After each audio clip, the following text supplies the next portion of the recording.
এবার ঈদের দিনে 7টা ছেলে মোটর সাইকেল অ্যাক্সিডেন্ট করে মারা গেছে, খবর হয়েছে। এক ছেলে মেয়ে সহ মারা গেছে। আর বাপ মগজা বলতেছে যে আপনার ছেলে মোটর সাইকেল অ্যাক্সিডেন্ট করে মারা গেছে, পিছনে বউ আসছিল ওটাও মরছে। বাপ কয় আমার ছেলে তো বিয়েই করেনি, বউ কুটি ফেলো। লাশ নিবার দেখে বেটার মাথা ধরে উইও মরছে। বাপ কই বিয়া করেনি, কাকলে ঘুরতেছে রে। বিয়া না কইরা মেয়ে নিয়ে ঘরে ঈদের দিনে ফিল্ডিং মারে, ছোট বাচ্চার হাতে ফটকা তুলে দেয়। এইটাই মুসলমানের সবচাইতে বড় বিপদ। জোরে কোন কথা ঠিক কি না? ইন্না লিল্লাহ। কখন পড়া লাগবে আর কখন পড়তেছি। মুসা বলতেছে আল্লাহ আপনি এত সুন্দর জান্নাত বানায় রাখছেন, সে জান্নাতে যদি যাবার চাই, মরা ছাড়া জান্নাতে যাওয়ার কোনো উপায় নাই। আমরা সকলে জান্নাত চাই কি চাই না? জোরে কোন কারা কারা চাই? আল্লাহকে একটু হাত দেখায়, হাত নামান। মাশাআল্লাহ, তোমার সব বান্দা জান্নাত চাই। তাহলে জান্নাতে যাইতে গেলে মরা লাগবে। আমি যেই বলবো জান্নাতে যাইতে গেলে কি চাই, আপনার সকলে জবান করে বলবেন মরতে চাই। জান্নাতে যাইতে গেলে কি চাই? আরো জোরে জোরসে বলুন। মানুষ যখন মরতে চাই মিছিল করবে, তখন ওই মানুষ কোনোদিন বাতিলের সাথে আপোষ করে চলবে? কারণ মরাই লাগবে তখন, কিসের বাতিল? কিন্তু আজকে আমাদের বাংলাদেশে জীবন বাঁচান ফরজ না ইমান বাঁচান ফরজ? এই অন্তর থেকে কোনবারে দুই কান্দে দুটো ফেরেশতা আছে, ধরে কেন আছে না নাই? ওরা কি ইয়ার কি মারার জন্য আছে না লেখার জন্য আছে? তোমার দুই কান্দে দুই মোহরি, লিখিতেছেন ডায়েরি, দলিল দেখে রায় দিবে, টাকা পয়সার নাই কারবার, আমি পাপী তিনি জাবিন্দার। মনের ঘরে তালা দিয়া চাবি নিয়া আছেন সাই, আমি অধম সাধ্য কি তার হুকুম ছাড়া বাইরে যাই, হুকুম ছাড়া বাইরে যাই। মনোরে পারা পারে থাকলে তারা, সঙ্গে নিও গাড়ি ভাড়া, জবাবদিহি করতে হবে ধরলে টিকিট কালেক্টর, আমি পাপী তিনি জাবিন্দার। সবাই বলেন আছেন আমার মতন সাজুগুজু করে রাস্তায় চলা চলবে না। এই হুকুম কার? আরো জোরে বলেন হুকুম কার? আমার মায়েদের বলবো, মা আল্লাহর আইন পর্দাকে আপনারা গ্রহণ করেন। পর্দার মধ্যে যদি থাকেন, আল্লাহ আপনার পেট থেকে এমন একটা সন্তান দিবে, ওই সন্তান আল্লাহর ওলি হবে। পর্দানিশী মায়ের পেট থেকে যেই সন্তানগুলো আসবে, ওই সন্তানগুলো আল্লাহর ইসলামী আন্দোলনের সৈনিক হবে।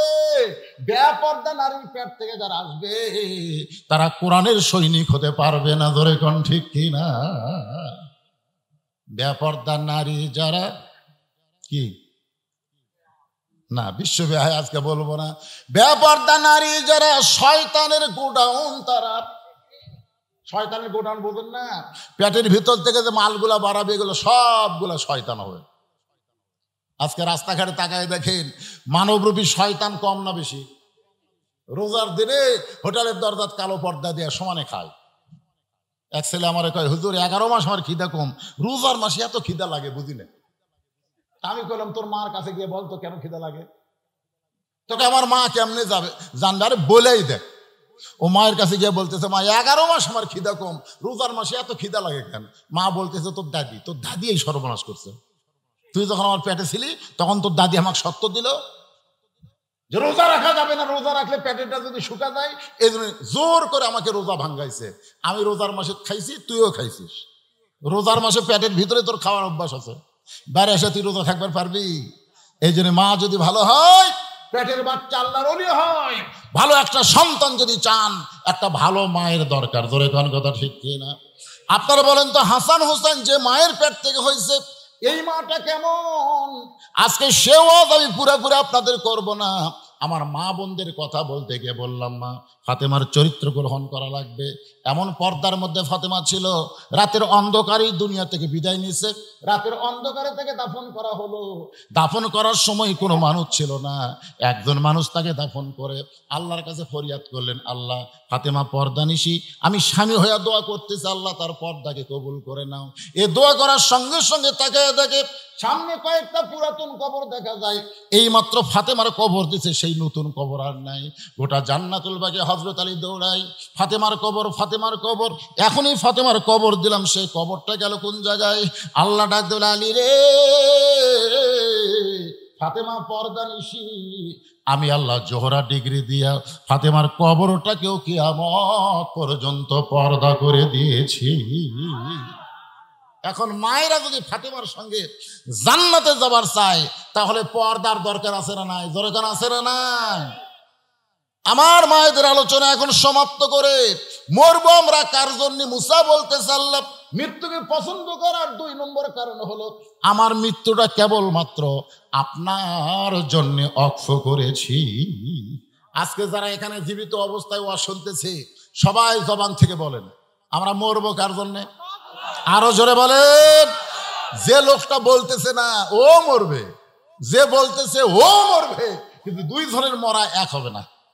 আজকে যারা আল্লাহর জন্য মরতে চায় না, মুখ খোলে না, মরার আগে ও করে মরবি, ওর মুখত কলেমা উচ্চারণ হবে না। আর যারা বলতেছে আল্লাহর জন্য মরবো, মান সাআলাল্লাহু তাআলা আশ-শাহাদাতা বিসিদকিন বাল্লাগাহুল্লাহু মানাজিলা শুহাদায়ে ওয়া ইম্মা তাআলা ফিরাশিহি। আল্লাহ রাসূল বলেন, ইসলামী আন্দোলনের কর্মী হইয়া বাংলার জমিনে যারা কোরআনের শাসন চালু করতে চায়, তার জীবনে যদি শাহাদাতের মৃত্যু নাও হয়, শাহাদাতের মৃত্যু নিয়ে আল্লাহর কাজ করার কারণে হাসরের ময়দানে আল্লাহ তাকে শহীদদের কাতারে দাঁড় করাইয়া দিবে। তাহলে এই নিয়ত করার দরকার আছে না নাই? আমরা মরবো কার জন্য? এই এরা কি বসো, কার জন্য মরবো? না না, আমার 1 নম্বর প্রশ্ন হলো, তোমার মা আর আমার মা বলো তো না, এই 2 জনের মধ্যে কার মা বলো? আল্লাহ রাসূল কান্দার বলে, হোসাইন আমার মা আমিনা জান্নাত পাবে কি পাবে না এই গ্যারান্টি নাই, আর তোমার মা ফাতেমা শুধু জান্নাত পাবে না, জান্নাতি নারীদের নেত্রী হবে। 6 লক্ষ হাদিসের হাফেজা কে? মা আয়েশা। সর্বোত্তম ইসলাম গ্রহণ করছে কে? মা খাদিজা। সুবহানাল্লাহ হবেন না? এরপরেও তারা জান্নাতি নারীদের নেত্রী হবার পারবে না, জান্নাতি নারীদের নেত্রী ফাতেমা হবে। এমনি এমনি একটাই আমল বেশি ছিল, পর্দা। জোরেকার নাম কি?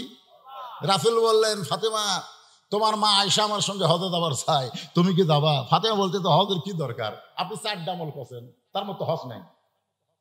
হজ আছে, নামাজ, রোজা, স্বামীর কথা মতো চলা, আর সতীত্বের হেফাজত, পর্দা করা। এই 4টা আমল করলে 8টা জান্নাত। সুবহানাল্লাহ। মা ফাতেমা হজ করেনি রে, আর এখনকার মেয়েরা হজ করতে পাগলি। আপনি একলাই যাবেন, হামাক নিবেন না। অধিকাংশ মরদ মানুষ বউলে হজ করবার গেলে হজ হচ্ছে না, খালি বউ হেরা যায়। খালি বউ কি হয়? হেরা যায়। আমি তাই বলে বলতেছি না মা বোনদের হজ করা যাবে, তা না। মা বোনদের হজ করা যাবে যখন তাদের উপর আল্লাহ হজকে ফরজ করে দিবে। ঠিক কিনা বলেন? এই কথাক্ষণ ঠিক কিনা? হ্যাঁ। তবে মা বোনরা ইচ্ছা করলেও আমরা করতে পারে। মা আয়েশা হজ করতে গেছিলেন, মা ফাতেমা হজ করেন নাই। কারণ হজ করতে গেলে অনেক সময় পর্দার খেলাফ হয়। হজ করাও ফরজ স্বাবলম্বীর জন্য, আর পর্দা মানা হলো দায়মি ফরজ। এই 2 ফরজের মধ্যে পর্দার গুরুত্ব বেশি। ধরে কোন কথা ঠিক কথা কন না কেন? অনেকে বলে, হুজুর এখনকার মেয়েরা মসজিদে জামাতের সাথে নামাজ পড়বার চায়। বর্তমানে কিছু শায়েখবার আছে, এই শায়েখেরা মেয়েদেরকে মসজিদে আনার ব্যাপারে জনগণকে উৎসাহ দিচ্ছে। ধরে কোন কথা ঠিক কিনা? কতগুলো মরদ আর ফেসবুকে মুফতি হয়ে বলতেছে, মেয়েরা সাথে নামাজ পড়লে তো ভালোই হয়, যুবকদের কার দ্বারা ঘুরতে দেখা যাবে না, মসজিদে তারা নামাজ আসবে মেয়ে মানুষ দেখার জন্য। ধরে কোন কথা ঠিক কিনা? আজকের মাহফিলে কিন্তু অনেক মেয়েরা আইছে, সব মেয়েরা কেউ আসনবার আইছে, অনেক মেয়েরা এসে যুবকদের মিস কল দিছে, আজকে ওয়াজের নামে আমরা কিছু একটা কর্ম। ধরে কোন কথা ঠিক কিনা? তাই রে, ওয়াজ শুনবার আইসা তারা সবচাইতে খারাপই করতেছে। কোনো বডিগার্ড নাই, কোনো গার্ড নাই। একটু মনোযোগ দিয়ে শুনবেন। আল্লাহ রাসূল বলে, হুসাইন আমার মায়ের চাইতে তোমার মা ফাতেমা আল্লাহর কাছে কোটি কোটি গুণ বড়। হোসেন বলে, না না, আমার 2 নম্বর হিসাব হলো আপনার বাবা আর আমার বাবা, এই দুইজনের মধ্যে কার বাবা বড়? আল্লাহ রাসূল কান্দারে বলে, হোসাইন আমার বাবা আব্দুল্লাহ জান্নাত পাবে কি পাবে না এই গ্যারান্টি আমি নবী দিবার পারবো না। আর তোমার বাবা আলী শুধু জান্নাত পাবে না, এই দুনিয়াতে 10 জনকে জান্নাতের সার্টিফিকেট দেওয়া হয়েছে, তার মধ্যে 4 নম্বর হলো তোমার বাবা।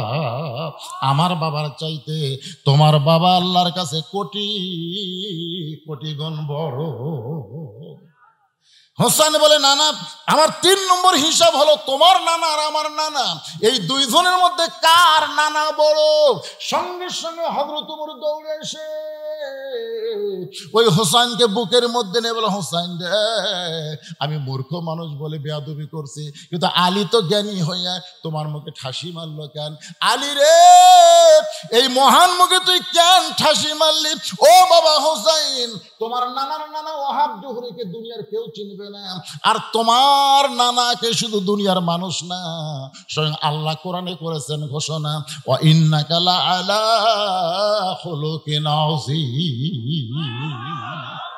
হোসেন বলে, নানা তাহলে 3 দিক দিয়ে কে বড় হলো? মায়ের দিক দিয়ে আমি বড়, বাপের দিক দিয়ে আমি বড়, নানার দিক দিয়ে আমি বড়, তুমি কোন দিক দিয়ে বলো? আল্লাহ রাসূল সঙ্গে সঙ্গে হোসেনকে মাথার উপর তুলেছে, ছোট্ট মানুষ তো, এরকম মাথায় তুলে বলতেছে, দেখো তো কার মাথা উপরে? সমস্ত সাহাবীরা বলতেছে, হুজুর আপনার মাথার উপর তো হোসেনের মাথা দেখা যায়। খালি একজন সাহাবী উপর দিকে না তাকায় নিচের দিকে তাকায় বলতেছে, মাথা উপরে থাকলে কি হবে, পাও তো মাটিতে নাই। কারণ হোসেন বড় হয়েছে নিজের যোগ্যতাই নয়, আল্লাহর নবীর ওসিলায়। ধরে কোন কথা ঠিক কি না? আনাস ইবনে মালিক বলে, ইয়াজিদ সেই হোসেনকে তুমি চিনতে পারলা না, তার মুখের মধ্যে লাঠি ঢুকে তুমি বলতেছো হোসেন শেষ হয়েছে। আমি আনাস বলতেছি, হোসেন শেষ হবে না, বরং তুমি একদিন শেষ হয়ে যাবে। গোটা পৃথিবীতে মানুষ তোমার নাম ঘৃণায় উচ্চারণ করবে, মহব্বতে কেউ বলবে। আমার এলাকার এক হিন্দু আকাশ ওর বেটা ঘামাক দিয়ে বলতেছে, মামা দোয়া করেন। হিন্দুরাও কিন্তু আমার কাছে দোয়া চায়। আমি বেটাকে বললাম, কোনো দোয়া লাগবে না, তোর বেটার নাম খালি এজিদ থো। ওই আমার কলতায় কাড়ালে বলেন, মামা আমি হিন্দু হতে পারি কিন্তু অভিশপ্ত নাম আমার সন্তানের থব না। দেখছেন, একটা হিন্দু পর্যন্ত ইয়াজিদকে অভিশাপ দেয়। ধরে কথা কন না কেন? অথচ গোটা এলাকা খুঁজে দেখেন, প্রত্যেক পাড়ায় পাড়ায় হোসাইন আছে না নাই? এদের এখানে আছে না? না, তাহলে কে মরল? হোসেন মরল। আজও বাংলাদেশে ক্ষমতার চেয়ার পাইয়া হোসেনের দলদেরকে হত্যা করে তোমরা মনে করতেছো কি হনু রে, একদিন তোমরাও দুনিয়া ছাড়বে, পৃথিবীর মানুষ ঘৃণা করে তোমাদের নাম উচ্চারণ করবে। জোরে কোন কথা ঠিক না? এজন্য মরাই যখন লাগবে, মরবো কার জন্য? আল্লাহ বলেছেন, আমার জন্য যারা জীবন দিবে তাদেরকে তোমরা মৃত্যু বলো না, আমি আল্লাহ বলতেছি জীবিত। আল্লাহ ডাকতে বলে, মুসা রে, মৃত্যুকে পছন্দ করার 3 নম্বর কারণ কি? কয় কারণ? 1 নম্বর কারণ হলো না মরলে জান্নাতে যাওয়া যাবে। 2 নম্বর কারণ হলো মরবো কার জন্যে? আপনারা কি বিরক্ত হচ্ছেন? এই মাঝে মধ্যে যে উঠলো কেন, ওই একটা উঠলো, একটা উঠতেছে, তার মানে ওরা বসার জায়গা পাচ্ছে না। এই না, আপনার কোন তো 5 লাখ বসতি না, ঘন ঘন নাই? এই ঘনের মধ্যে থেকে যদি কেউ উঠে যায়, কি বিরক্ত রে ভাই?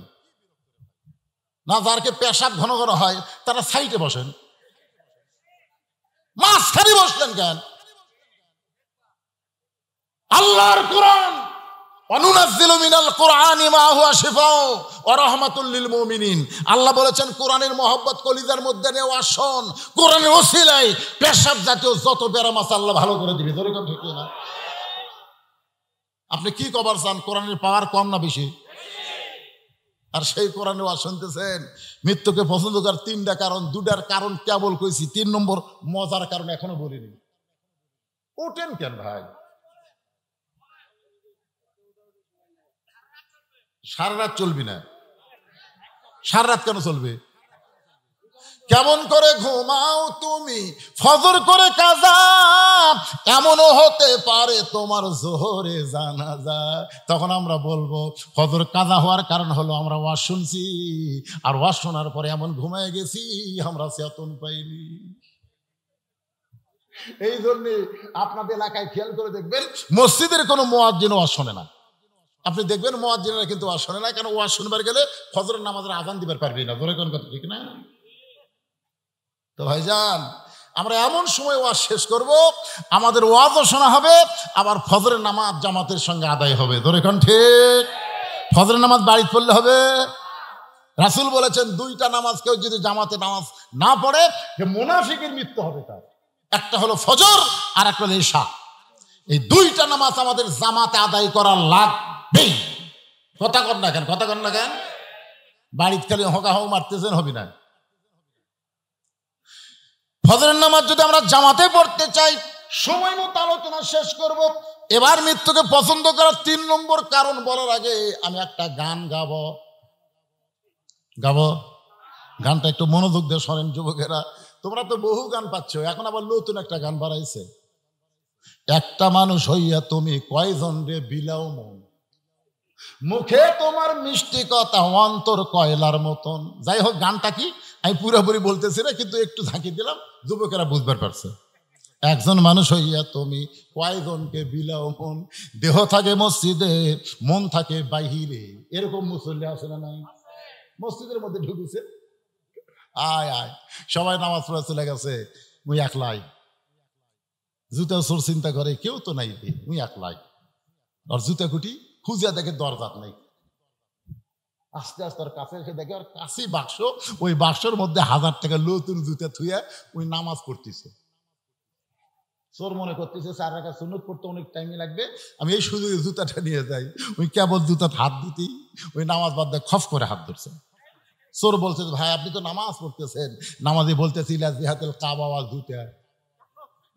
আমার মুখ আছে কাবার দিকে, চোখ আছে জুতার দিকে, তুই আমার জুতা চুরি করবে? চোর কয় আল্লাহ কে রে? আল্লাহ কয় একজন জুতা চোর, একজন নামাজ চোর। আজকে মসজিদের মধ্যে ঢুকি, দেহ ঢুকলেও মন ঢোকে না। ধরে কোন কথা ঠিক? একটু মনোযোগ দিয়ে শুনবেন। যে গানটা আমি গাইতেছি এই গানটা একটু মনোযোগ দিয়ে শুনবেন যুবকেরা। কত ভাইরাল গান তোমরা শুনলে, এই গানগুলো তোমরা মনে রাখতে পারো না। চলতে পথে 2 দিন থামিলাম, যাবার কালে একজন আরো দেখা না পাইলাম। কতজনকে কত কি দিলাম, যাবার কালে একজন আরো দেখা না পাইলাম। ও আমার সাদের মালা যাই রে ছিঁড়ে, রইব না আর বেশি দিন তোদের মাজারে। ডাক দিয়াছেন, হ্যাঁ একজন কসার, বাদ বাকি দয়াল মারতেছে। ডাক দিয়াছেন আল্লাহ আমারে, রইব না আর বেশি দিন তোদের মাজারে। চলতে পথে 2 দিন, জোরে কোন কয় দিন? হায় হায়, গার কাট করে দেখতেছে। কি দেখতেছেন ভাই? কই 6 তলার ভিত দিছি ভাই রে, 4 তলা হসে রড বার করে থুছি, আর 2টা তলা করবার পারলেই জীবন ধন্য রে। 2 কান্দের ফেরেশতাকে আল্লাহ এই শালার কান্দ থাকবো না, এর কান্দ থেকে কি লাগবো? ওই দুনিয়ার বাড়ি দেখতেছে, একবার নিচের দিকে তাকায় না, যত অল্প সময়ের মধ্যে কবরে যাওয়া লাগবে। তোরে কোন কথা ঠিক কি না? এমন আযাব দিবে রে ভাই কবরের ওই মাটিতে, গলা ফেটে রক্ত ঝরবে চিৎকারের ওই চোটেতে। কিন্তু যেদিন ডাক পড়িবে কবর মাঝে যাইতে, জোগাড় কিছু করছো বন্ধু তার মাঝে বিছাইতে। যে কোনো সময় আমাদের সামনে মৃত্যু আছে না নাই? সামনে না পিছনে? কথা কয় না। খুব মনে করতেছেন আমি মৃত্যুকে ড্যাঙ্গায় সামনে যাবো। জিল্লুর রহমান যখন দুনিয়া থেকে বিদায় নিচ্ছে, ওই সময় একজন ঘোষক মাইক না বলতেছে 5 স্তরের নিরাপত্তা আছে, 5 স্তরের। Army, RAB, BGB, police, answer বাহিনী, তোমরা কি প্রস্তুত? আমি যেই বাড়িতে ছিলাম ওই বাড়িও কিন্তু মুক্তিযোদ্ধার বাড়ি, যেরকম ঠিক কিনা। তখন এরকম রাইফেল তুলে ঠাস ঠাস করে ফাঁকা গুলি করতেছে। মুনকির নাকির বলতেছে, আল্লাহ যে হারে নিরাপত্তা দেওয়া শুরু হলো, আমরা কি ফেরত যাবো? আপনারা কি মনে করতেছেন মুনকির নাকির ফেরত যাবে? কি করবে? মুনকির নাকির কবরের মধ্যে গিয়ে 3টা প্রশ্ন করবে। একটু মনোযোগ দিয়ে শুনুন। মুসা বলতেছে, আল্লাহ মৃত্যুকে পছন্দ করার 3 নম্বর কারণ এইটা আমাদের সকলকেই পছন্দ করা লাগবে। যতই বাড়ি করেন গাড়ি করেন এগুলো রাইখাই কিন্তু আমাদের যাওয়া লাগবে। ধরে কোন ঠিক কিনা ভাই? গভীর রাত্রে নবী চেতন পাইছে, রাসূল তাকায় দেখে তার বিবি খাদিজাতুল কুবরা পাগলের মতন কাঁদতেছে। আল্লাহ নবী বলে, খাদিজা আমি নবী ঘুমাই, দুনিয়ার সব মানুষ ঘুম পাড়ে, অথচ আপনি গভীর রাত্রে এমন করে কাঁদেন। খাদিজা বলতেছে, রাসূল আল্লাহ যে কোনো সময় আমার মৃত্যু হবে, আমি যে কোনো সময় মরে যাব হুজুর। মরার পরে যে অন্ধকার কবরে আমাকে রাখা আসবে, আপনি বলেছেন সর্বশেষে যেই ব্যক্তি কবরে যাবে কবরের ঘরে তাকে 50,000 বছর থাকা লাগবে। যেই ঘরে দরজা নাই, জানলা নাই, কারেন্ট নাই, বাতি নাই, ফ্যান নেই, ওই মাটির অন্ধকার কবরে আমি খাদিজা 50,000 বছর কেমনে থাকবো? এই চিন্তা করার কারণে আমার চোখে ঘুম ধরে না, আমি পাগলের মতন কাঁদতেছি। সঙ্গে সঙ্গে খাদিজা নবীর কপালে চুম্বন দিয়ে বলে, খাদিজা ওই আল্লাহর শপথ করে বলতেছি, ঈমান গ্রহণ করার পরে আপনি আল্লাহর সঙ্গে যে সম্পর্ক গড়ে তুলেছেন, আল্লাহ আপনার কবরকে জান্নাত বানায়া দিবে। কি বুঝলেন? কি বুঝলেন? রাসূল বলতেছেন আপনি ঈমান গ্রহণ করার পরে আল্লাহর সঙ্গে যে সম্পর্ক গড়ে তুলেছেন, তাহলে লা ইলাহা ইল্লাল্লাহ মুহাম্মদ রাসূলুল্লাহ এই ঈমান গ্রহণ করার পরে আল্লাহর সঙ্গে আমাদের সম্পর্ক করার দরকার আছে না নাই? কি দিয়া সম্পর্ক করবেন? এই নামাজিরা কবরে যখন যাবেন, মুনকির নাকির এসে জিজ্ঞাসা করবে, মান রব্বুকা, তোমার রব কে? আপনার কোয়া লাগবে, আপনি আরামে ঘুম পাড়বেন, আপনার নামাজ দাঁড়িয়ে যাবে। মুনকির নাকিরকে বলবে, এই মুনকির নাকির কাকে রব সম্পর্কে প্রশ্ন করতেছ? বলে, যাই শুয়ে আছে তাকি। এই মুনকির নাকির, যাকে রব সম্পর্কে প্রশ্ন করতেছ সে সারা জীবন কয় ওয়াক্ত নামাজ পড়ছে হিসাব দে। মুনকির নাকির বলে, আমাদের কাছে তো ক্যালকুলেটর নাই। তো ক্যালকুলেটর নাই তো কিসের রব? তোরা জানিস এই লোকটা যাকে তুই মান রব্বুকা প্রশ্ন করতেছিস, ওই মসজিদের মধ্যে ঢুইকাই নামাজের নিয়ত করার পরই বলতো আলহামদুলিল্লাহি রব্বিল, রুকুতে গিয়ে বলতো সুবহান রাব্বিয়াল আযীম, সেজদাত দিয়ে বলতো সুবহান রাব্বিয়াল আলা। দুনিয়াতে যে এত রব রব করে কেবল কবরতে এসে একটা আরামের ঘুম দিছে, এটা কি প্রশ্ন রে? মুনকির নাকির বলে, আল্লাহ তোমার বান্দাকে মান রব্বুকা প্রশ্ন করার কারণে নামাজ যে খেপা খেপছে, আমরা কি করব? আল্লাহ বলতেছে নামাজ না কবর আইছে, তার রবের উত্তর হয়ে গেছে। আজকে কারা কারা ঈশার নামাজ পড়েননি? না আমি বলতেছি না, হাত তোলেন, সেটা বলতেছি না। আপনাকে বিবেক আছে না নাই? সবচাইতে বড় আদালতের নাম কি? সেই বিবেককে প্রশ্ন করেন। আপনি ইচ্ছা করে ঈশার নামাজ না পড়ে ওয়াজ শুনতেছেন, ফজর আগে যদি আপনার মৃত্যু হয়, রাসূল বলেছেন মান তারাকা সালাতু মুতাম্মিদান ফাকাত কাফারা, ইচ্ছা করে এক ওয়াক্ত নামাজ যে বাদ দিল আল্লাহর সঙ্গে কুফরি করলো।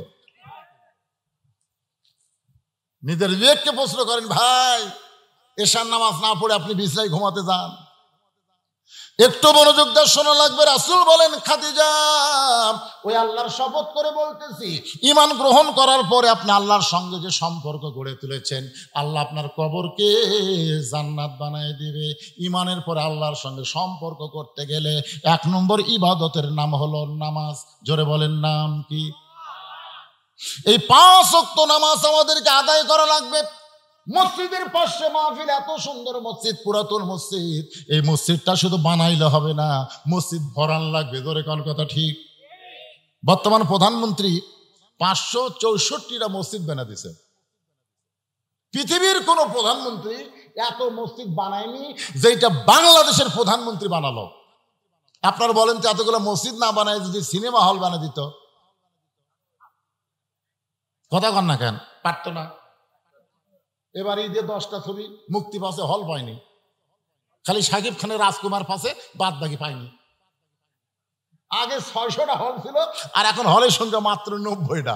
আস্তে আস্তে সিনেমা হল ভাঙ্গা মানুষ মার্কেট বানাচ্ছে, মানুষ মসজিদ বানাইছে। আমি শুনলাম নরসিংদীতে এক সিনেমা হল এখন মাদ্রাসা বানাচ্ছে। ধরে কোন সুবহানাল্লাহ। একসময় সিনেমা হতো, আজকে সেখানে মাদ্রাসা হচ্ছে। তার মানে কি বুঝতেছেন?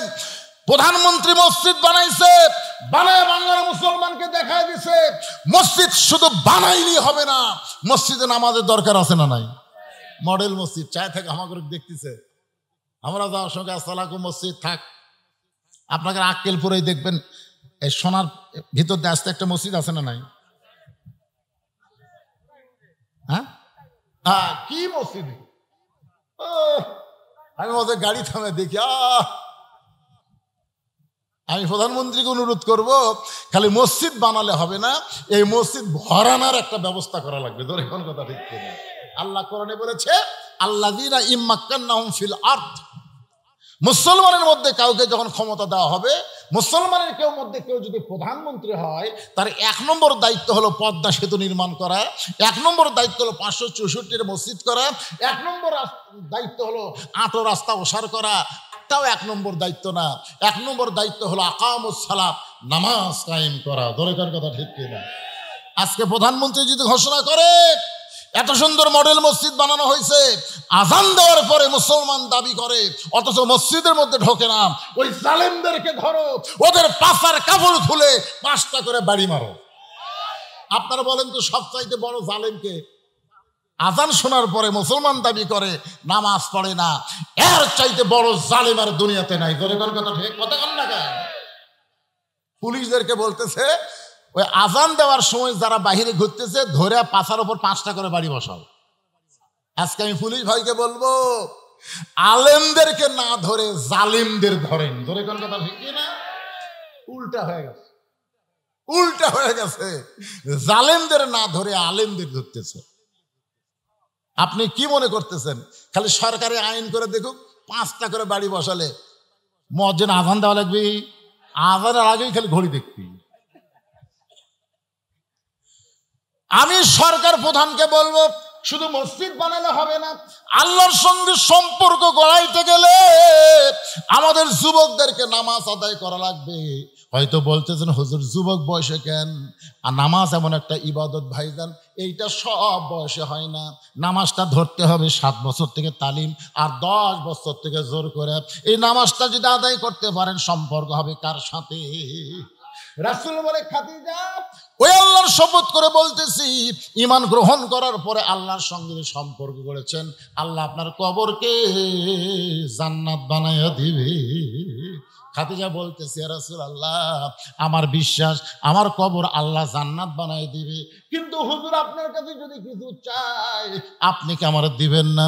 রাসূল বলে, খাদিজা নাউজুবিল্লাহ, 3 বার বলো নাউজুবিল্লাহ, নাউজুবিল্লাহ, নাউজুবিল্লাহ। নবী বুঝাই দিলেন, কেউ যদি কিছু পাবার চাও, আল্লাহ ছাড়া নবীর কাছেও চাওয়া চলবে।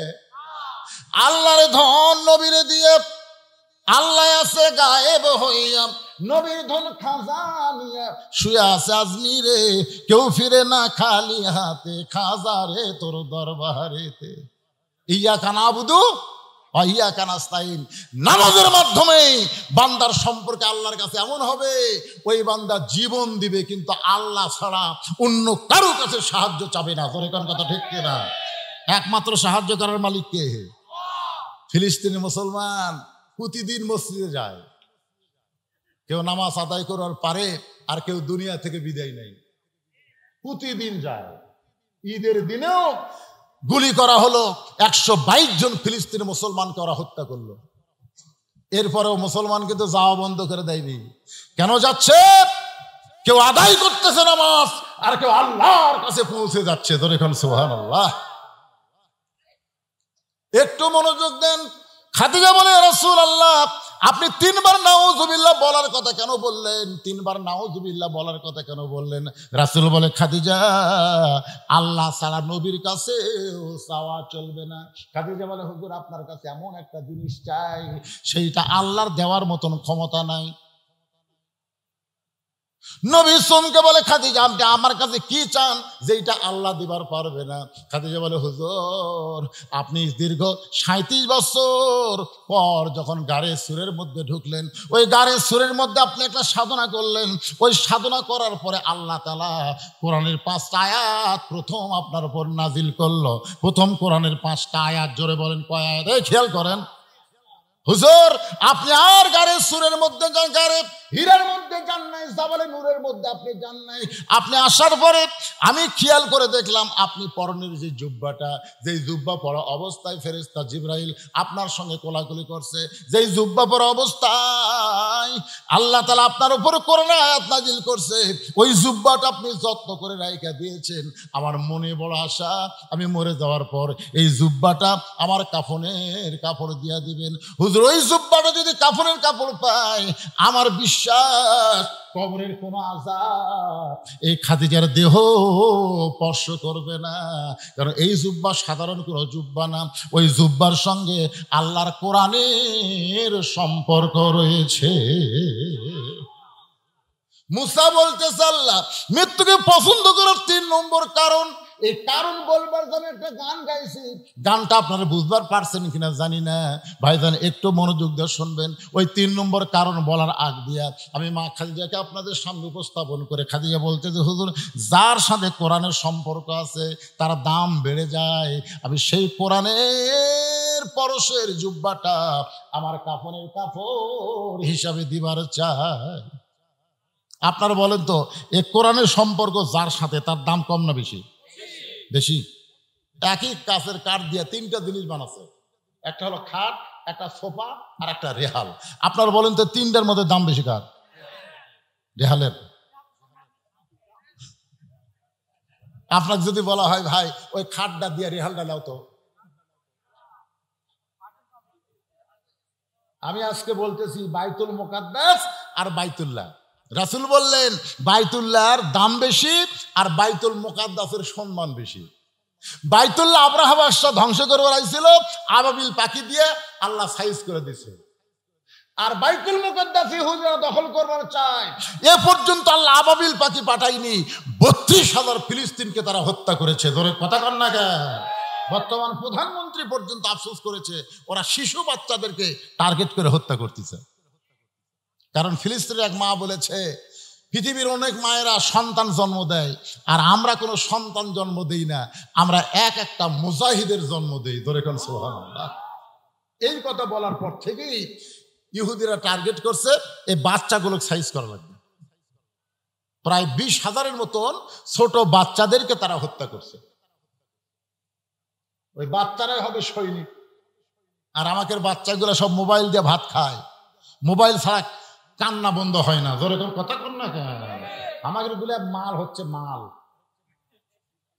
এরা বড় হলে কি হবে আল্লাহ ভালো জানে। কি 7 বছর থেকে নামাজের তালিম দেওয়া লাগবে। রাজি আছেন? কতক্ষণ রাজি আছেন? 10 বছর থেকে জোর করে নামাজ ধরান লাগবে। আপনি যদি আপনার সন্তানকে নামাজ ধরাবার পারেন, ওর হাতে যতই 4G 5G মোবাইল দেন, ওই কোনোদিন অশ্লীল ভিডিও দেখবে না। দরজা জানালা বন্ধ করে দেখবার চাইলে ইমান বলবে পাগলা তোর বাপ মা ঘুমালে কি হবে, আল্লাহ ঘুমায়নি রে। কি করতেছে? একমাত্র নামাজই পারে মানুষকে যাবতীয় খারাপি থেকে বাঁচাই দিতে। তাই আমাদের যুবকগুলোকে নামাজি বানানোর দরকার আছে না নাই? দরকার আছে না নাই? প্রধানমন্ত্রীকে আমি ধন্যবাদ দিব যে শুধু মসজিদ বানান না, মসজিদে মুসল্লি ভরার একটা আইন করার দরকার আছে। আইন করলে সবই হয়। করোনা যখন আইছিল আমরা সারা জীবন ওয়াজ করছি 3 জায়গায় ফাঁক রাখা যাবে না, তার মধ্যে একটা হলো কাতারে কোনো ফাঁক রাখা যাবে না।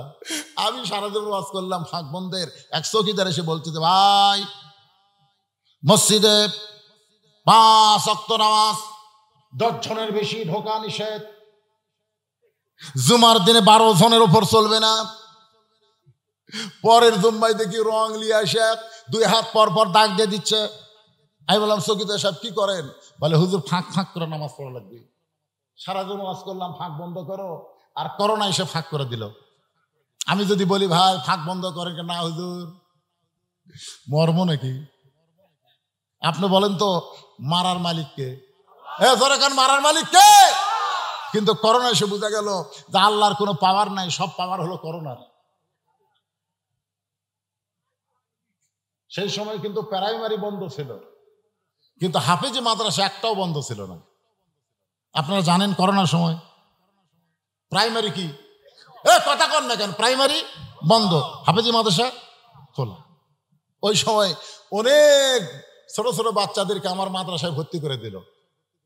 আমি বাবাদেরকে বললাম খবর কি, বলে প্রাইমারি কোন দিন খুলবে হুজুর জানি না, এরা তো শয়তান হয়ে যাচ্ছে, এজন্য আপনার মাদ্রাসায় ভর্তি করে দিলাম। একে একে 37 জন ছাত্র যখন ভর্তি হলো, একদিন আমি ছাত্রদের নিয়ে মসজিদে দোয়া করলাম, আল্লাহ এই করোনা আরো 3 বছর থাক। সবাই বলে হুজুর এই দোয়া খেন, বলে করোনা যত থাকবে সব প্রাইমারি বন্ধ হবে, মাদ্রাসাগুলো চালু হবে। জোরে খান কথা ঠিক কিনা? এই যে এবার ভোটে ফেল করছে হাসানুল হক ইনু, নাম শুনছেন? উনি প্রধানমন্ত্রীকে বললেন যে প্রাইমারি ছোট ছোট বাচ্চা করোনা হওয়ার কারণে যদি বন্ধ হয়ে যায়, হাফেজি মাদ্রাসাও বন্ধ করা দরকার, কারণ ওখানে তো ছোট ছোট বাচ্চারা পড়ে। প্রধানমন্ত্রী বললেন প্রাইমারি হলো নাফাক আর হাফেজি মাদ্রাসা হলো পাক। পাককে কোনোদিন করোনা ধরে না, করোনা ধরে নাফাকদেরকে। জোরে কোন কথা ঠিক কিনা? সেদিন থেকে হাসানুল হক ইনু আর মিনন এরা 2 জন নাস্তিক অনুবীক্ষণ যন্ত্র নিয়ে খোঁজা শুরু করলো। কোন হাফেজি মাদ্রাসার যদি একটা ছাত্র মরে সেটাই প্রধানমন্ত্রীর সামনে তুলে ধরবে। কিন্তু আল্লাহর কি কাম, গোটা বাংলাদেশের কোন মাদ্রাসার একটা বাচ্চা করোনা হয়ে মারা যায়নি। ধরে কোন কথা ঠিক কিনা? কারণ কি? কারণ হলো আপনি সকালবেলা গিয়ে দেখবেন ওরা পেশাব করতেছে, আপনি দেখেন না কেন? পেশাব করবার দেয় কি কাজ কে রে বাবা, এত কাশিস কেন? পেশাব নিংড়াই হুজুর। না কাশলে পেশাব নিংড়িবি? পানি খরচ করে উজু করে, উজু করলে কেন? আল্লাহর কোরআন সব পড়ি হুজুর, পবিত্র না হলে কোরআন ধরা যাবে?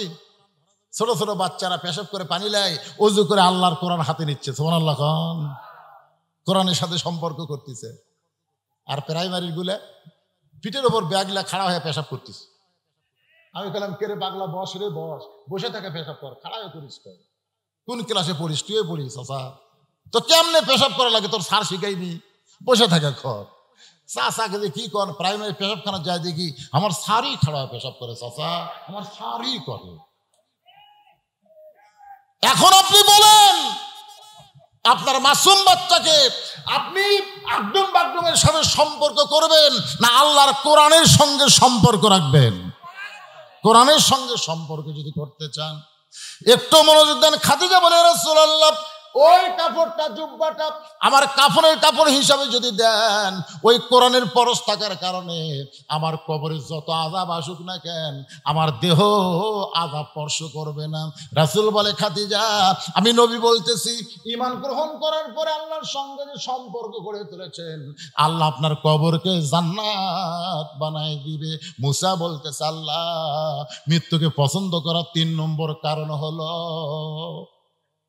এই দুনিয়া থেকে আমাদের যাওয়াই লাগবে। দুনিয়া হলো ক্ষণস্থায়ী, আখিরাত হলো চিরস্থায়ী। এই দুনিয়া হলো ক্ষণস্থায়ী, আখিরাত হলো চিরস্থায়ী। মৃত্যুর মাধ্যমে মৃত্যুকে পছন্দ করার 3 নম্বর কারণ হলো এই ক্ষণস্থায়ী জীবনের পরিসমাপ্তি হবে, চিরস্থায়ী জীবন আল্লাহ আমাদেরকে দিয়া দিবে। আপনারা সত্যি করে বলেন তো, দুনিয়ার জীবন চিরস্থায়ী না ক্ষণস্থায়ী? আর আখিরাত আপনাদের কাছে কোনটা ভালো, ক্ষণস্থায়ী না চিরস্থায়ী? মরবার সান না কেন? আল্লাহর হুকুম তো হবি রে ভাই। আল্লাহ বলেছে লা তামুতুন্না ইল্লা ওয়া আনতুম মুসলিমুন, মুসলমান না হয়ে তোমরা কেউ মরো না। বর্তমানে বাংলাদেশে আমরা যারা মরতেছি, আমরা কি মুসলমান হয়ে মরবার পারতেছি? ইমাম গাজ্জালি বলেছেন মরার পরে লাশটা দেখো, পুরুষ মানুষের লাশ দেখো। মরার আগে খুব সুন্দর ছিল, কিন্তু মরার পরে সাইজ খারাপ, বুঝবা এই লোকটা বেঈমান হয়ে মারা গেছে। মরার আগে চেহারা খারাপ ছিল, দেখতে কালো ছিল, কিন্তু মরার পরে চেহারা আলোকিত হয়ে গেল, বুঝবা ওই লোকটা ঈমানের সাথে মৃত্যুবরণ করেছে। আমরা যদি ঈমান নিয়ে মরবার চাই, আজকে যে আলোচনাটা আমি দীর্ঘ সময় ধরে করলাম, এই আলোচনা মোতাবেক আমল করার দরকার আছে না নাই? দরকার আছে না নাই? 1 নম্বর আমল হলো আজকে আমরা ফজরের নামাজ জামাতের সঙ্গে আদায় করব। এশার নামাজ কে পড়েননি, কে পড়ছেন আমি হাত তুলতে বলি নাই, কিন্তু আজকে আলোচনা শোনার পরে ফজরের নামাজ কারা কারা পড়বেন না, কারা কারা ফজর পড়বেন না, ভালো করে শোনেন, কারা কারা ফজর পড়বেন না তার একটা হাত তোলেন। তার মানে একজনও, কারা কারা ফজর নামাজ পড়বেন দুই হাত তুলে আমার আল্লাহরে দেখায় দেন, লিল্লাহে তাকবীর, হাত নামান। আমাকে এখানে বলেছে হুজুর এখানে আপনার কোনো কালেকশনের দরকার নেই, তার মানে এইটা কোনো কালেকশনের মাহফিল নয়, এখানে হচ্ছে মুসল্লি কালেকশন। আপনার বলেন তো যে হারে ফজর নামাজ পড়ার জন্য হাত তুলছেন, কিরে এটা ঝাঁকির মাথা তুলছেন নাকি? এই ছেলেরা, এই কি খবর? লিমা তাকুলু মা লা তাফালুন, আপনার মুখের কথার সাথে কর্মের যদি মিল না হয় টাটকা মুনাফিক।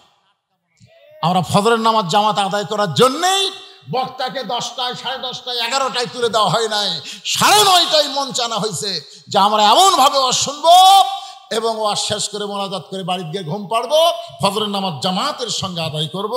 এখন বাজতেছে রাত 11:30। আল্লাহ আমাদের সবাইকে ফজরের নামাজ জামাতে আদায় করার তৌফিক দান করুক, সকলে বলেন আল্লাহুম্মা আমিন। যারা কষ্ট করে মেহনত করে হাজার হাজার টাকা খরচ করে আজকের এই জান্নাতের বাগান লাগাই দিছে, তাদের জন্য দোয়া করার দরকার আছে না নাই? যুবকদের জন্য দোয়া করার দরকার আছে না নাই? মাননীয় মেয়র সাহেবের জন্য দোয়া করার দরকার আছে না নাই? সবার জন্য আমরা সবাই দোয়া করব। ফিলিস্তিনি মুসলমানের জন্য দোয়া করার দরকার আছে না নাই? বৃষ্টি হচ্ছে না, তীব্র গরম, এত গরম, অনেক গাছের আমের মুকুল ধরলো, সেই মুকুল শুকে সব ধরে গেল। জোরে কোন কথা ঠিক? আজকে লিচু নাই, আম নাই, তরমুজ তো প্রথম দিকে 100 টাকা করে লাগছিল। জোরে কোন ঠিক কিনা ভাই? আমি এক মাহফিলে বললাম যে এরা পচনশীল খাবার, আপনারা খালি 7 দিন তরমুজ কিনা বন্ধ করেন, এমনি দাম কমে যাবে। ধরে কোন শীত খেয়ে নেন। আমার এই ওয়াজটা এত ভাইরাল হলো, রমজান মাসে ওয়াজ, সবাই কে 7 দিন খাবো না রে, কি হবে? কেউ আর তরমুজ কিনবার যায় না, পচন শুরু হয়ে গেল গরমে। তরমুজের দাম এক ধাপে 100 থেকে 30 ছিল। ধরে কোন ঠিক কিনা? আমাদের বাংলাদেশে কতগুলো অসাধু ব্যবসায়ী সময় মতো তারা দাম বাড়ায়, আবার গরমের কারণে তরমুজের দাম কিন্তু বাড়তিছে। ধরে কোন কথা ঠিক কিনা? কত? এই আবার 60 গেছে। এই যে তীব্র তাপদাহ চলতেছে, আমি আবার দেখলাম যে মে মাস থেকে নাকি আরো তাপ বাড়বে। আপনারা কোনদিন শুনছেন বাংলাদেশে 44 ডিগ্রি তাপমাত্রা শুনছেন? হায় হায় রে, আজকে দুবাই বন্যা হলো আর বাংলাদেশে পানি হয় না। পানি হওয়ার জন্য দোয়া করার দরকার আছে না নাই? আরে ভাই মাঝখান থেকে ওঠেন কেন রে ভাই? এখন দোয়ার জন্য আমরা মুহতাজ হব আল্লাহর কাছে, এই সময় ওঠেন কেন? সবাই ইস্তেগফার পড়েন, আস্তাগফিরুল্লাহ আল্লাযী লা ইলাহা ইল্লা হুয়াল হাইয়ুল কাইয়ুম ওয়া আতুবু ইলাইহি। জি কি হবে? আরে শোনেন, এই যে ওয়াজ শোনা, আবু জেহেল সারা রাত শুনছে। আপনারা কি আবু জেহেল গ্রুপ হবেন? আবু বকর সারা রাত শোনেনি, যেটুকু শুনছে সামিনা ও তাআনা ওইটা আবার গ্রহণ করছে। বুঝছেন? ফজরের নামাজ পড়ে রাসূল তাকায় দেখে সমস্ত সাহাবীর চোখ সাদা, একটা সাহাবীর চোখ লাল। আল্লাহ রাসূল বললেন সবার চোখ সাদা, তোমার চোখ লাল কেন? তখন বলে হুজুর আমি এশার নামাজ পড়ে বিছনাত গেছিলাম, আল্লাহুম্মা বিইসমিকা আমুতু আহইয়া, এই দোয়া পড়ার সাথে সাথে মৃত্যু আমার এমন স্মরণে হলো যে আমি যদি ঘুমিয়ে যাই আর এই ঘুমের মধ্যে যদি মরে যাই, এই জন্য আমি আর ঘুমাতে পারিনি হুজুর। সারা রাত আমি কোরআন শরীফ পড়ছি, সারা রাত আমি তওবা তাসবিহ করছি, নামাজ পড়ছি, কান্নাকাটি করার কারণে আমার চোখ দুইটা রক্তের মতন লাল হয়ে গেছে। বেলাল যখন আজান দিল আমি আবার মসজিদে আসলাম। এই কথা শোনার পরে রাসূল বললেন নাউজুবিল্লাহ নাউজুবিল্লাহ নাউজুবিল্লাহ। সাহাবীরা বললেন হুজুর যেই লোকটার ঘুম না পাইলা সারা রাত কান্নাকাটি করছে, কোরআন শরীফ পড়ছে, নফল ইবাদত করছে, তওবা করছে, আর আপনি নাউজুবিল্লাহ বললেন? রাসূল বললেন মা ইয়ান্তিকু আনিল হাওয়া ইন হুয়া ইল্লা ওয়াহয়ুন ইউহা। এই নতুন ইসলাম তুমি কোথায় পেলে? আমি নবী এশার নামাজ পড়ার পরে বাড়িতে যাই আমার বউ নিয়ে ঘুম পাড়ি। আমি নবী বউ বুকের মধ্যে নিয়ে ঘুম পাড়ি। তোর বউ নাই? তোকে আমার বউ আছে। তো তুই যখন সারা রাত কান্নাকাটি করলি তোর বউ কি করলো? হুজুর দুইবার আমার বউ এসে বললে ঘুমাই একসাথে। এই কিসের ঘুম রে, মরার কথা ফের হয়ে গেছে, আমার ঘুম আছে নাকি? রাসূল বললেন আমি বউলিয়া ঘুম পাড়ি আর তুই সারা রাত কান্দিস। এই নতুন ইসলাম কোথায় পারি বল? আপনারা বলেন এশার নামাজের পরে কি ঘুম পাড়া দরকার আছে না নাই? সাহাবেরা বললেন হুজুর তাড়াতাড়ি ঘুমানোর কারণ, রাসূল বললেন তাহাজ্জুদের মহব্বত আর ফজরের জামাত। তাহাজ্জুদের মহব্বত, তাহাজ্জুদ কোনো নামাজ না, 5 ওয়াক্ত নামাজ পড়ার পরে আল্লাহর মহব্বত যখন কলিজার মধ্যে জারি হয়ে যায় ওই ব্যক্তি তাহাজ্জুদের নামাজ ধরে ধরে। কোন কথা ঠিক? এখন রাসূল বললেন তাহাজ্জুদের মহব্বত ফজরের জামাত। কেউ যদি এশার নামাজ জামাত আদায় করে, ফজরের নামাজ জামাত ধরে, সারা রাত ঘুম পারলে ইবাদতের সমান সওয়াব আল্লাহ দিয়ে দিবে। তাহলে ঘুমানোর কথা ইসলামে আছে না নাই? আমি নবী বলে ঘুম পাড়ি আর তুই সারা রাত কান্দিস। তা আপনারা তো যা শুনছেন আলহামদুলিল্লাহ, রাত 12টা কি আর 1টা কি, যেটুকু শুনছেন এইটুকু আমাদের আমল করার দরকার আছে না নাই? দরকার আছে না? হ্যাঁ, আমাদের আমল করা লাগবে ভাইজান। এই যারা বলতেছে না 12টা 1টা পর্যন্ত, খুঁজলে দেখেন ওর মসজিদে দেখা যায় না। আপনি খুঁজে দেখেন এই সকল লোক ও আর শোনার পটু, কিন্তু আমল করার পটু না। খুব গুরুত্ব দেওয়া লাগবে। ইচ্ছা করলে আমাকে 10:30 দিবার পারতো, কমিটির লোকেরা পারতো না, কিন্তু বেশি রাত করবে না বলেই আমাকে 9:30টায় তেজে দিচ্ছে। আমরা সেই জুয়ান কি বয়স নাই যে ঘড়ির দিকে না তাকায় ঘন্টার পর ঘন্টা ওয়াজ করবো, সেই বয়স আছে? ওয়াজের বয়স হলো 38 বছর রে, এখন রিটায়ার করা লাগবে। 1-1 ঘন্টার উপর ওয়াজ চলবি না। আজকে আপনি করো 2 ঘন্টা শুনে দিলেন। কয় ঘন্টা? 9:30 থেকে এখন 11:40 বাজতেছে, 2 ঘন্টা ওয়াজ হলো। আলহামদুলিল্লাহ কন, করে কন আলহামদুলিল্লাহ। সারা রাত ওয়াজ শুনবি। আল্লাহুম্মা সাল্লি আলা মুহাম্মাদ, আল্লাহুম্মা বারিক আলা মুহাম্মাদ। মোনাজাতের পরে আমার লেখা একটা বই আছে, সুন্নাতের বাগান, মাত্র 50 টাকা হাদিয়া। এটা কিন্তু বইয়ের দাম না, হাদিয়া আমার এতিমদের জন্য আপনারা দিবেন, বিনিময়ে বইটা পাবেন। 50 টাকা হাদিয়া দান করার সওয়াব, আর বিনিময়ে বইটা আপনারা পাবেন। মোনাজাতের পরে আপনারা নিয়ে যাবেন। আল্লাহুম্মা আমিন, আল্লাহুম্মা আনতাস সালাম ওয়া মিনকাস সালাম, তাবারাকতা ইয়া যাল জালালি ওয়াল ইকরাম। মাবুদ, সেই মাগরিবের নামাজের পর থেকে কঠিন গরমকে উপেক্ষা করে তোমার বান্দা বান্দিরা আল্লাহ আরামের বাড়ি ঘুমকে বাদ দিয়া আল্লাহ জান্নাতের বাগানে বসে বসে আলোচনা শোনার শেষে আমি গুনাহগারের সঙ্গে রহমতের দরজায় ফকির হয়ে দোকানা হাত তুলেছি। মেহেরবানি করে আজকের মাহফিল আমাদের সকলের হেদায়েতের জন্য, নাজাতের জন্য, জান্নাতের জন্য কবুল করো। এই মাহফিলের শুরু থেকে শেষ পর্যন্ত যতটুকু আলোচনা হয়েছে এর মধ্যে যদি ত্রুটি হয়, ভুল হয়, মাফ করে দিও। এর যা হাদিয়া মঞ্জুর করো সোনার মদিনায় নবী পাকের রওজা মুবারকে আল্লাহ কবুল করে নিও। মদিনা কত সুন্দর নাম মদিনা, মদিনার মানুষটা যে কত সুন্দর ছিল। ইমানের হালে কেউ যদি তার চাঁদ ভরা মুখ একবার দেখতে পায়, আল্লাহ তার জন্য জাহান নামের আগুন হারাম করে দেয়। কত স্বপ্ন দেখেছি জীবনে, এমন একটা স্বপ্ন আমাদের দেখার তৌফিক দিও যেই স্বপ্নে নবীজির সোনামুখ আমাদের নসিব হয়ে যায়। তামাম আম্বিয়ায়ে কেরাম, আসহাবে কেরাম, তাবিঈনে কেরাম, তাবা তাবিঈনে কেরাম, তামাম পৃথিবীর মাটির নিচে যত মুমিন মুমিনা শুয়ে আছে আল্লাহ সকলের আরওয়াহ পরে হাদিয়া কবুল করো। ও মাবুদ, আমরা যারা হাত তুলেছি আমাদের জনম দুঃখনী মা যাদের কবরে গেছে, ছোট্ট একটা শব্দ হলো মা, এই নামের যে কি মধু, যাদের মা নাই তারাই বুঝতেছে। এই দরদের মা যাদের কবরে গেছে আল্লাহ মেহেরবানি করে মায়ের কবরকে জান্নাতের টুকরা বানিয়ে দাও।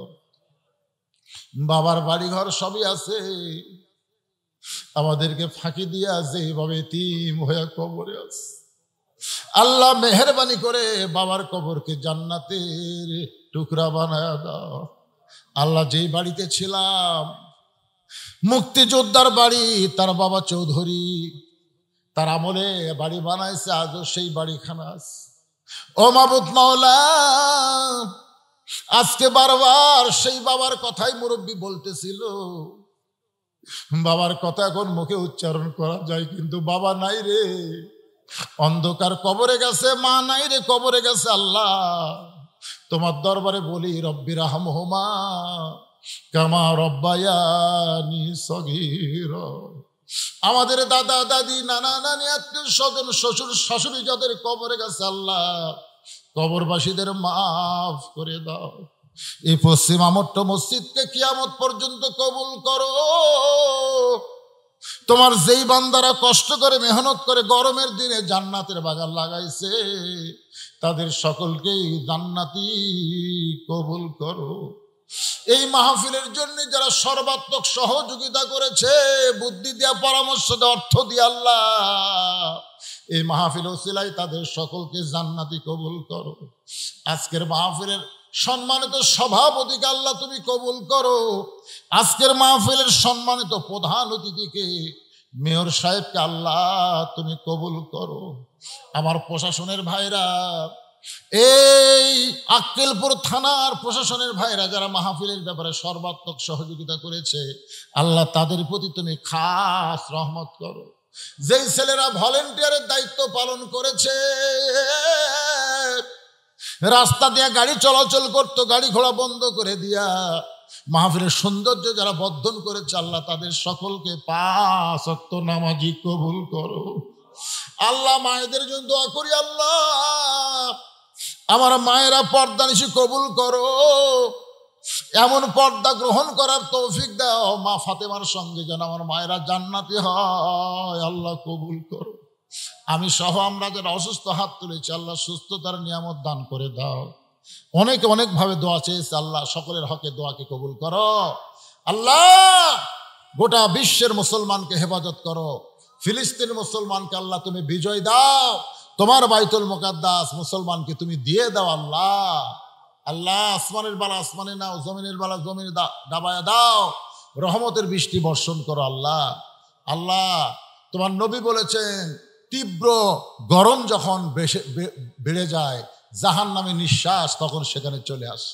আল্লাহ আমাদের পাপে আমাদেরকে গ্রেফতার করো না, আল্লাহ আমাদের মাফ করে দাও। আল্লাহ আমাদের মাফ করে দিয়া রহমতের বৃষ্টি বর্ষণ করো।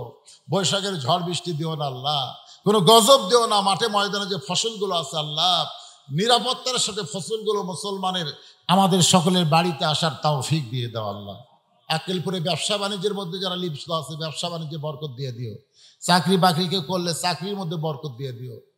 মজুর খেতে খামারে কাজ কাম করে, আল্লাহ তাদের দৈহিক শক্তি বাড়ায় দাও। সবাইকে 5 ওয়াক্ত নামাজি কবুল করো। এ মসজিদকে কবুল করো, ঈদগাহ মাঠকে কবুল করো। আল্লাহ মাহফিল কমিটিকে কবুল করো। যারা কষ্ট করে মেহনত করে এত সুন্দর আয়োজন করেছে, আল্লাহ তাদের সকলকে তুমি মাফ করে দাও। আল্লাহ সুবহান রাব্বিকা রাব্বিল ইজ্জাতি আম্মা ইয়াসিফুন ওয়া সালামুন আলাল মুরসালিন আলহামদুলিল্লাহি রাব্বিল আলামিন। ওয়াজাল আখিরাতি কালিমাতুন ইনদাল মাউতি লা ইলাহা ইল্লাল্লাহু মুহাম্মাদুর রাসূলুল্লাহ সাল্লাল্লাহু আলাইহি